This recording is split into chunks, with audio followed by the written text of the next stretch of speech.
जोधपुर मंडल के देशनोक स्टेशन पर आप सबका मैं स्वागत करता हूं।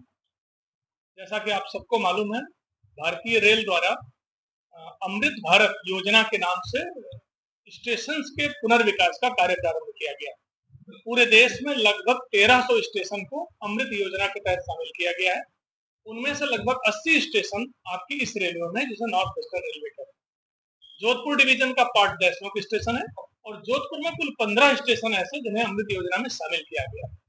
आप सबको बताते हुए मुझे खुशी हो रही है कि भारत की रेल मंत्रालय जो हमारी है, वो 103 अमृत भारत स्टेशन का इनागुरेशन 3rd को हम प्रारंभ कर रहे हैं। 103 रेलवे स्टेशन का इनागुरेशन 22 को हम करने जा रहे हैं। ऑनरेबल प्राइम मिनिस्टर 22 को आएंगे।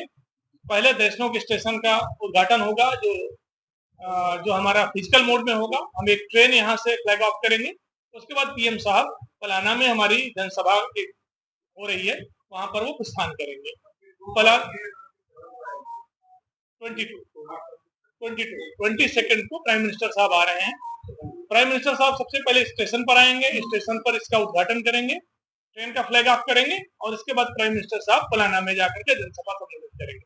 पलाना में 103 जो स्टेशन है उनका ऑनलाइन उद्घाटन किया जाएगा और यहाँ फिजिकल मोड में होगा। मुझे ये बताते हुए अच्छा लग रहा है आप सबको, ये अमृत भारत योजना के तहत जो स्टेशन के पुनर्विकास का कार्य प्रारंभ हुआ, और आप सबने सुना भी होगा, पीएम साहब ने अपनी स्पीच में एक बात कही थी कि मैं जिसकी नींव रखता हूँ मैं फिर उसका अनावरण उद्घाटन भी करता हूँ। तो जिन्होंने अमृत भारत स्टेशन की कुछ वर्ष पहले नींव रखी थी, निर्धारित समय सीमा के भीतर 103 स्टेशन अब उद्घाटन की स्थिति में आ गए। ये बहुत बड़ी बात है देश के लिए, और बहुत ही कम समय के भीतर बाकी जो हमारे टोटल 1300 स्टेशन उनका भी उद्घाटन होगा। इन 103 स्टेशनों में 102 स्टेशन जो पलाना में जाकर के जिसका ऑनलाइन उद्घाटन होगा, और देशनोक का हमारा फिजिकल मोड में पीएम साहब उद्घाटन करेंगे।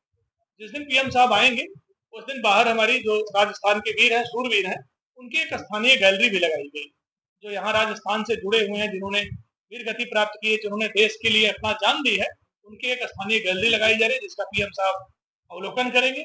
उसके बाद हमारे पास एक मंच होगा जहां पर आएंगे, अनावरण स्टेशन का, फिर एक ट्रेन है उसका फ्लैग ऑफ करेंगे। ये टोटल कार्यक्रम है। इसके बाद पीएम साहब यहाँ से पलाना के लिए प्रस्थान करेंगे। जी, नई ट्रेन प्रारंभ हो रही है, जो पीएम साहब उद्घाटन करेंगे वो नई ट्रेन, वो बेसिकली बीकानेर से मुंबई के लिए नई ट्रेन प्रारंभ हो रही है। नहीं, वंदे भारत नहीं है। वंदे भारत का अभी इस उद्घाटन में वंदे भारत नहीं ले रहे हैं।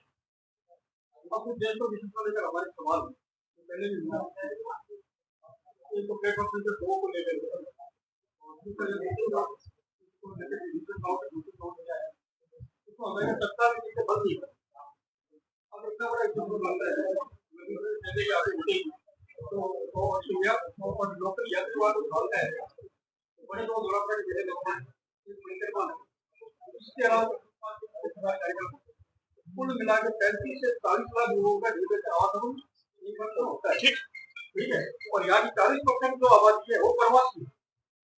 सबका ट्रांसपोर्ट मोड है वो रेलवे। आपने जो पहला प्रश्न किया प्लेटफॉर्म नंबर 2, तो आपको बताएंगे, आपके माध्यम से सारी मीडिया को बताना चाहेंगे कि देशनोक स्टेशन में अभी तक एक स्टेशन है, दूसरे स्टेशन का कार्य स्वीकृत हो गया, उसका टेंडर होने वाला है और 1 वर्ष के अंदर इसी फाइनेंशियल ईयर में हम प्लेटफॉर्म नंबर 2 का निर्माण कर देंगे और उस पर हमारी ट्रेन रुकना शुरू हो जाएगी। आपने दूसरी चीज कही कि रेलवेज में यहाँ देशनोक स्टेशन पर बुकिंग क्लर्क की विशेष व्यवस्था नहीं, उस पर हम विचार कर रहे हैं। लोगों की आवश्यकता को देखते हुए हम बुकिंग क्लर्क या कॉमर्शियल के किसी एक स्टाफ को पोस्टिंग पर हम विचार कर रहे हैं। उस पर आने वाले समय में अंतिम निर्णय लिया जाएगा। और तीसरा प्रश्न जो आपने किया कि चतुर्मास शुरू हो रहा है और बहुत सारे लोग आएंगे, लगभग लाखों लोग आएंगे, उसके बारे में कुछ ट्रेनों के ठहराव की व्यवस्था का प्रस्ताव मुख्यालय भेज दिया गया है। हम उम्मीद करते हैं जैसे मुख्यालय से स्वीकृति प्राप्त होगी आप सबको उसको सूचना देंगे।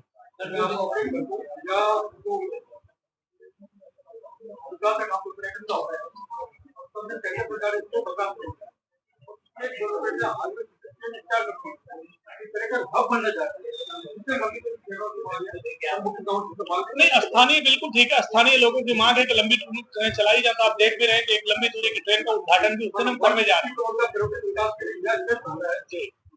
ठीक है, लंबी दूरी ट्रेनों के बारे में एक ट्रेन तो हम उस दिन प्रारंभ करने जा रहे हैं जिस दिन माननीय प्रधानमंत्री आ रहे हैं। और उसके बाद भी जैसे जैसे अवसर मिलेगा उस पर विचार किया जाए। वन स्टेशन वन प्रोडक्ट बंद हो रहा है, तो उसके बारे में क्या? वन स्टेशन वन प्रोडक्ट की जो स्कीम है भारत सरकार की, बहुत अच्छी स्कीम है और बहुत सारे स्टेशनों पर चल रही है। जहां बंद है हमने निर्णय लिया है अगले 3 से 4 महीने में उसको पुनः प्रारंभ करें।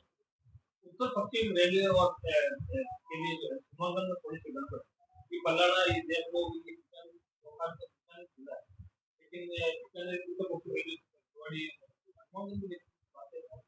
देखिए, जो रेलवेज की सीमा है वो जिले से निर्धारित आ रहा है।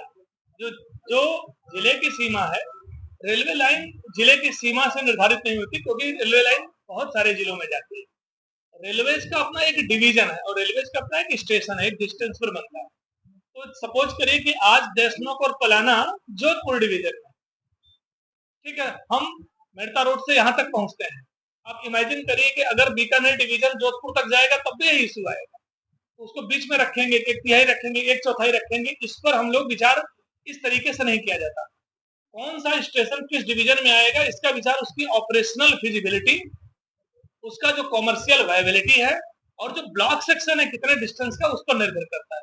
ये निर्णय बहुत पुराना है और बहुत लंबे समय से चल रहा है और ये स्थिति अगर आप देखेंगे तो बहुत सारी जगहों पे होगा। जैसे मैं आपको एक अच्छा उदाहरण देना चाहूँ, नॉर्थ सेंट्रल रेलवे में एक डिवीजन है इलाहाबाद डिवीजन। इलाहाबाद डिवीजन की सीमा गाजियाबाद तक आती है।